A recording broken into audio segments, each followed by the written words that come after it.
کہ وہ روح ہے اللہ تعالیٰ کی طرف سے، تو اس کا مطلب بھی یہ ہے کہ عام حالات میں تو صورتحال یہ ہوتی ہے کہ ماں کے پیٹ میں نطفہ قرار پاتا ہے،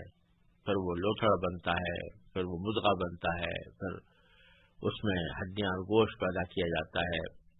پھر کسی مرحلے پر جب اللہ تعالیٰ چاہتے ہیں اس کے اندر روح پھونکتے ہیں اس کے اندر. تو یہ سب طریقے سے ان مراحل سے گزر کر بچہ پیدا ہوتا ہے. لیکن اللہ تعالیٰ نے روح اپنی خود براہ راست حضرت مریم کے اندر ڈال دی، تو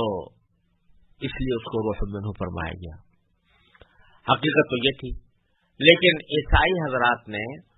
جو خاص طور پر جو نبی کریم صلی اللہ علیہ وسلم کی خدمت میں حاضر ہوئے تھے، انہوں نے یہ کہا کہ آپ خود کلمت اللہ مانتے ہیں اور روح اللہ مانتے ہیں، تو اس کا تقاضا یہ ہے کہ اللہ تعالیٰ ہی کے بیٹے بنے وہ، یا اللہ تعالیٰ ہی بنے. تو اللہ تعالیٰ نے یہاں پر اس آیت میں بہت ہی اصولی طور پر ایک بات بیان فرمائی، اور وہ یہ کہ دیکھو بھائی، قرآن کریم کی دو قسم کی آیتیں ہیں، ایک محکمات ہیں، ایک متشابہات ہیں، جیسا کہ ابھی تفصیل عرض کی گئی. آدمی کے لیے اپنے عقیدے اور عمل کو درست کرنے کے لیے انسان کو چاہیے کہ وہ محکمات کی پیروی کرے، محکمات کو سمجھے اور اسی کی کو اپنے ذہن میں رکھے،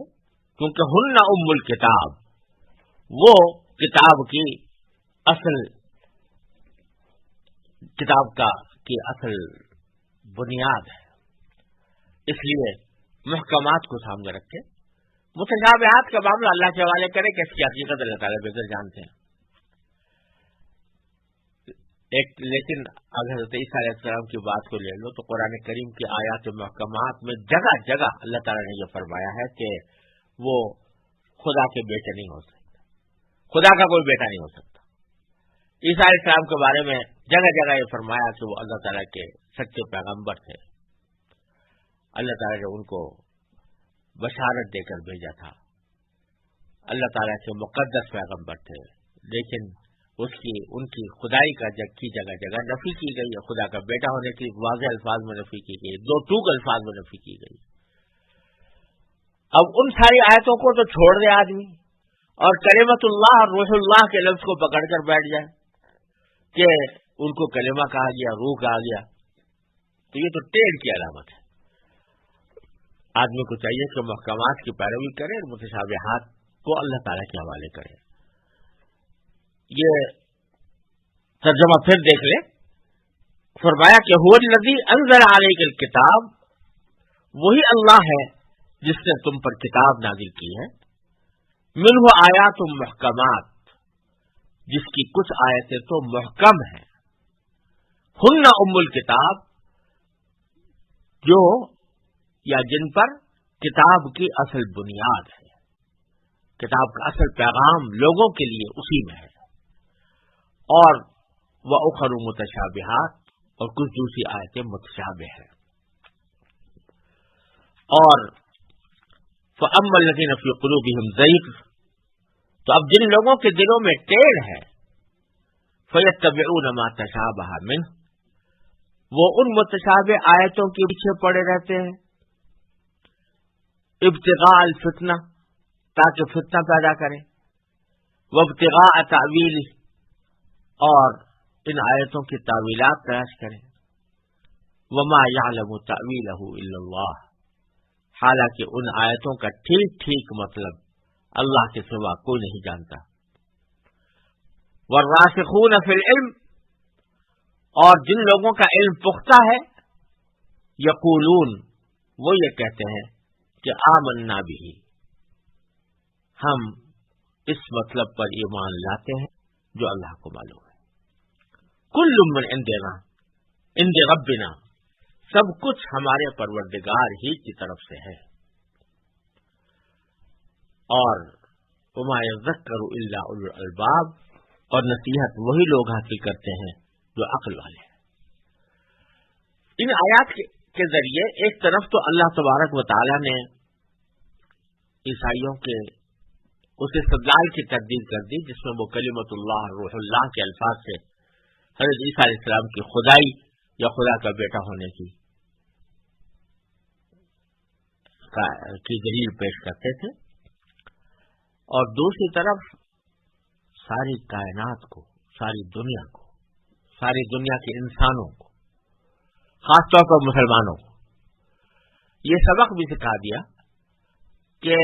آدمی کو اپنے کام سے کام رکھنا چاہیے، جس چیز سے انسان کی عملی زندگی متعلق ہے اس سے اس کے تفصیلات میں جانا چاہیے، اس کو حاصل کرنا چاہیے، اور جو چیزیں انسان کی سمجھ سے ماورا ہیں اور نہ اس پر اور ان پر کوئی زندگی کا کوئی مسئلہ، عملی مسئلہ موقوف بھی نہیں، ان کی کھود کریز میں پڑنے کی کیا ضرورت ہے؟ اس میں خواہ وقت ضائع کرنا یہ کوئی مناسب بات نہیں ہے۔ یہ بہت بڑا سبق ہے جو ہمیں مل رہا ہے، اور وہ یہ کہ بعض اوقات ہم لوگ ایسی فضول بحثوں میں مبتلا ہو جاتے ہیں جن کا کوئی فائدہ نہ دنیا میں نہ آخرت میں، اور جو اصل کرنے کے کام ہیں وہ بھولے بیٹھے ہوتے ہیں۔ اب خاص طور سے ہمارے معاشروں میں بہت سے معاشرے ایسے ہیں کہ جہاں لوگوں کو نماز کے احکام کا پتہ نہیں، زکوٰۃ کے احکام کا پتہ نہیں، نکاح طلاق کے احکام کا پتہ نہیں ہے، وہ تو اس سے تو غافل ہے، لہذا نماز میں بعض اوقات نہیں ہو رہی یا غلط ہو رہی ہے، یا زکوٰۃ جیسے دینی چاہیے اس طرح نہیں دی جا رہی، شوہر بیوی کے حقوق جس طرح ادا ہونے چاہیے اس طرح ادا نہیں کیے جا رہے، یا آپس میں پڑوسیوں کے ساتھ معاملہ جیسا ہونا چاہیے، ماں باپ کے ساتھ جیسا ہونا چاہیے اس طرح نہیں ہو رہا۔ اس معاملے میں تو ناواقفیت ہے، جہالت ہے، اور ایسے بحثوں میں پڑے ہوئے ہیں جن کا کوئی تعلق نہیں، انسان کی زندگی سے کوئی تعلق نہیں، کہ مثلا اصحاب کہف کا جو کتے تھے، کتے کا رنگ کیسا تھا، وہ سفید تھا کہ کالا تھا، تو اور ان کی کل تعداد کیا تھی؟ خود قرآن کریم کہتا ہے سیقولون ثلاثۃ رابعہم کلبہم ویقولون خمسۃ سادسہم کلبہم، کوئی کہہ رہا ہے کہ 3 تھے اور چوتھا کتا تھا، کوئی 5 تھے اور چھٹا کتا تھا۔ تو اللہ تعالیٰ نے آگے پھر فرمایا کہ اس بحث میں پڑھنے کی ضرورت نہیں، کسی سے پوچھنے کی ضرورت نہیں۔ کیوں؟ اس لیے کہ اس سے تمہارے کیا مسئلہ متعلق ہے، تمہارا کیا فائدہ تمہیں اگر پتہ چل جائے کہ صاحب کہف کل کتنے تھے، ان کا کتا جو ہے کالا تھا یا سفید تھا، کیا نتیجہ نکلا، کیا فائدہ ہوا؟ اسی طرح لوگ بعض اوقات پچھلے جو دنیا سے جا چکے ان کے بارے میں اس کھوج کو پڑے رہتے ہیں کہ وہ جنتی ہیں کہ جہنمی ہیں۔ ارے بھائی تم کون ہو اس کی جنتی جہنم ہونے کا فیصلہ کرنے والے؟ اس کا جو کچھ معاملہ ہے اللہ تعالیٰ کے حوالے ہے، اس کو یہ کہنا کہ وہ اس کی بخشش ہوگی کہ نہیں ہوگی، بھائی بخشش کرنے والا بخشش کیا کرنا چاہے گا کر دے گا، بخشش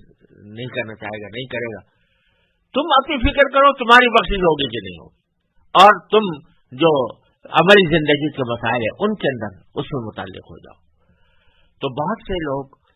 جو عملی زندگی کے مسائل ہیں ان سے غافل رہ کر وہ